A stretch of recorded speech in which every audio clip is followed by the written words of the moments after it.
So, and some candidates are concerned about the timing issue and how to align their plans with US requirements. So this question is for Sir Nino.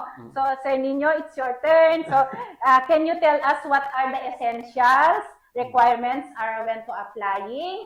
Is it ba, ito ba yung, although nabanggit mo na kanina na is it NCLEX passer na ba and IELTS completed po? Alright, sure.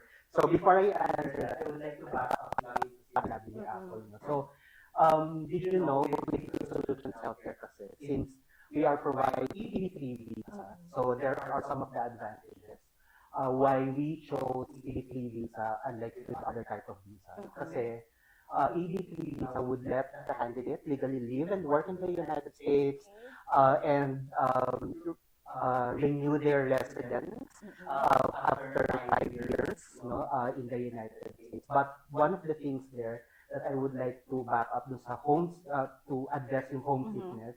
Kasi with EB3 visa, our applicants who will be deployed in the United States will or is enabled to bring their spouse and children below 21 years old. That's good news, Mr. Nino, right?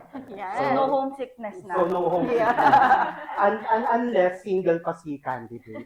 So, Maghanap na lang ba siya parents yung doon? mga homesick. Doon na lang siya Doon na siya maghanap ng family. Wow. Grabe. Right. Diba?